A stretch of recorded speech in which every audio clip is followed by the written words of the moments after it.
Yeah, hi friends.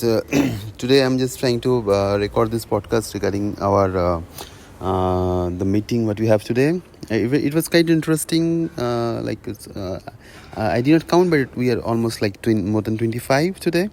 It was night discussion, and discussion starts with one of the aspects what we're discussing regarding the visual inspection and to identify the limit for the visual inspection. And when I am talking about a limit, this is a internal limit for the productions. When you visual inspect your product, your configurations in the line, and you try to categorize your defect in terms of critical, major and minor, and the question arises like how to set those limit and how to identify the action and alert limit. Can we set the limit a bit upper? If you get the limit of 0.5 for critical, can we set as 1% for the critical? So this is the question, like how to get into the limit and how to set the limit to control the manufacturing in terms of inspection.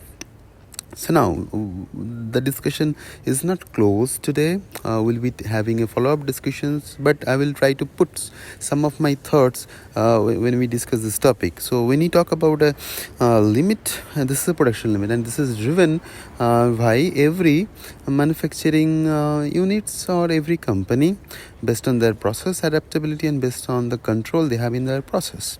So whenever we talk about the limit, we talk about the variability. That's how the limit is come into our mind, right? Our processes have some variability, and that's how we need to establish the limit to identify a couple of things. And as much the variability is narrowed down, your process will be most robust. And if your variability is too high, then your process may be designed and there's a loopholes that process flaws need to be rectified somewhere. Now, if you have some critical defects, suppose if you consider your black or white particle or the broken vial as a critical, then you should have a control on your process to look into the system how you can improve. But we need a limit for the control, the routine manufacturing.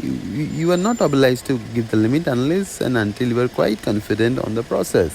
So if you have a sufficient amount of the batch, on the product, on the configuration, on the line, we can list out what are the critical defects you can see into your process, and you can segregate based on the numbers, how much for each category you can see this defect, and we can derive some statistical calculations to arrive like how much percentage you should keep as a limit. Now the question is like, if I talk about a different topic like accident, there is accident ratio in the India on the street. Suppose if the ratio is 0.1%, means in every 1,000 cars which run on the street, you have a one accident, right?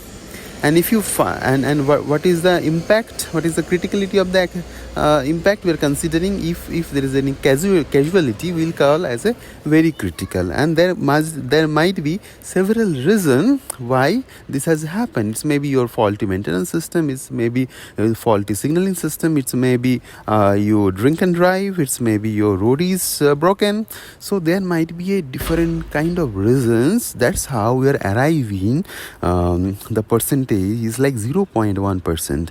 So this is similar way how you derive your critical defect percentage in your process in your visual inspections. As I talk, different type of failure, we have a different type of failure in observation in your process as well.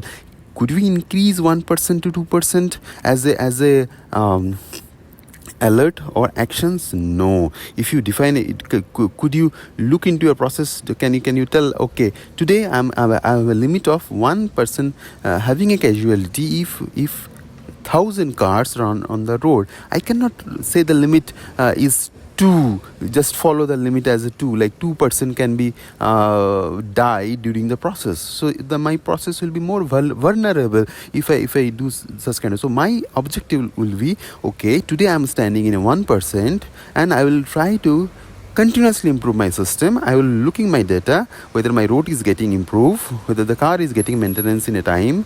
Maybe people need their insurance to be supported for their maintenance, what they are struggling.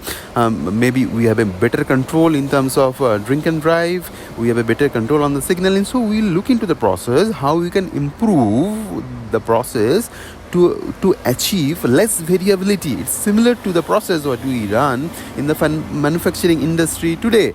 So you should not sit idle when you make a limit for your process. You continuously monitor all those criteria what you have set for your process being critical. It's maybe the black particles, maybe the white particles, maybe the broken vial. If you have a certain percentage, you every time you should look into the data, maybe quarterly basis, half yearly basis or yearly basis, to look into your process, look into your data, to see how the trends will be. If some trend you find it's a bit higher, then you can go and look to the process why it's higher. And if you find something is like outlier, it's happened once in a while, or it's happened for a batch, and the batch it's happened, it's maybe the different kind of vial configuration you run for your process development, and you found different results. So you must find out the reason why your process is getting, why you are getting excursion in your process.